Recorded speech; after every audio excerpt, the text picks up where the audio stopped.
Kisah Wali Paidi, bagian 3. Setelah beberapa hari di Indonesia, Wali Paidi ini berencana melakukan suluk nyepi ke gua di Gunung Arjuna, sesuai perintah Sang Sultanul Aulia. Wali Paidi mulai berkemas untuk berangkat ke Gunung Arjuna. Berpres-pres rokok sudah disiapkan mulai dari jisamsu, gudang garam, jarum, pokoknya sudah lengkap. Tidak ketinggalan, kopi 1 black juga dibawanya. Setelah sampai di kaki Gunung Arjuna, Wali Paidi mulai mendaki mencari gua yang dimaksud oleh Sang Sultanul Aulia. Pada hari ke-7, sejak pendakian Wali Paidi, akhirnya menemukan gua tersebut. Gua itu mulutnya kecil, tertutup ilalang tapi dalamnya luas. Di pojok kiri ada sumber mata air, dan di pojok kanan ada batu yang menyerupai meja yang kemungkinan oleh yang punya gua ini dulu dipakai untuk tempat sholat. Wali Paidi menaruh barang bawaannya di sebelah batu yang mirip meja tersebut dan pergi menuju ke mata air untuk mandi dan berwudu. Ketika mandi, hati Wali Paidi dengan sendirinya berzikir dengan cepat dan otomatis. Wow. Pengetahuan ruhani Wali Paidi semakin bertambah. Hatinya berbunga-bunga tanpa dapat ia cegah. Nur basirohnya semakin terang benderang. Setelah berwudu, Wali Paidi ini melakukan sholat di atas batu yang mirip meja tersebut. Beratus-ratus rakaat tanpa terasa telah berlalu, dan Wali Paidi baru sadar ketika terdengar ayam berkokok. Wali Paidi turun dari batu menuju tempat perbekalannya untuk membuat kopi dan duduk santai sambil merokok. Panci sudah dikeluarkan, rokok jisamsu refill sudah disiapkan. Tapi alangkah kagetnya Wali Paidi ini ketika mencari korek, tidak ada sama sekali. Ia keluarkan semua isi tasnya, tapi tetap saja korek tidak ditemukan. Waduh, ciloko ini. Wali Paidi bergumam sendiri. Dia melihat kopi 1 black yang aromanya begitu harum dan berpres-pres rokok berbagai merek tergeletak di samping kopi. Wes, muspro kabeh iki. Kok bisa koreknya gak tak bawa? Kata Wali Paidi mulai kesal. 1-2 hari dilalui, Wali Paidi ini tanpa kopi dan rokok. Dan pada hari yang ketiga, Wali Paidi mulai tidak tahan.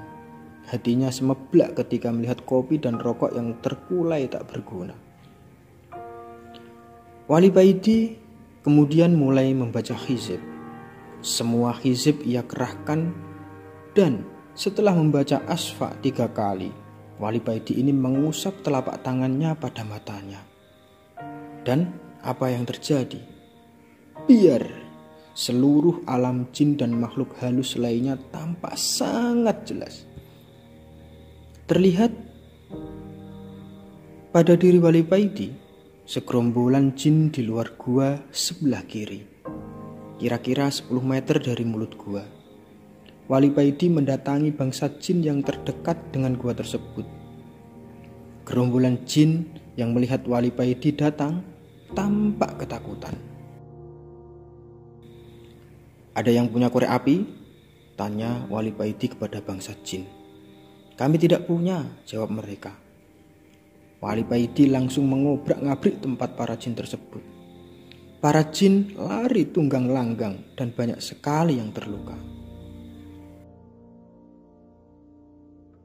Selanjutnya, setiap tempat yang ada jinnya didatangi oleh Wali Paidi ini. Dan kalau ditanya jawabannya nggak punya korek, maka Wali Paidi ini langsung mengobrak-ngabrik tempat tersebut. Gemparlah seluruh bangsa jin di Gunung Arjuna melihat sepak terjang Wali Paidi ini. Seluruh desa dan kota dari kerajaan jin di Gunung Arjuna ini telah diobrak-abrik oleh Wali Paidi. Nama Wali Paidi menjadi terkenal, menjadi momok yang menakutkan di kalangan bangsa jin. Dan akhirnya tibalah Wali Paidi ini di pusat kerajaan bangsa jin. Ketika sampai di gerbang kerajaan, Wali Paidi disambut oleh 2 prajurit yang memang oleh raja mereka diperintahkan untuk menyambut Wali Paidi dan mengantarkannya kepadanya. Tampak wajah-wajah yang ketakutan di wajah prajurit jin ini melihat Wali Paidi. Dengan suara tergagap-gagap, prajurit ini mempersilahkan kepada Wali Paidi untuk masuk istana dan menemui raja mereka. Dalam istana, raja jin yang bernama Ismoyo ini sudah menunggu kedatangan Wali Paidi.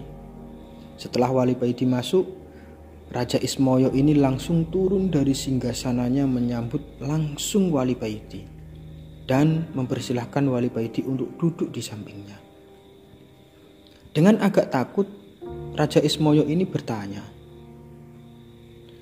"Hamba dengar Tuan Wali telah membuat geger kerajaan hamba.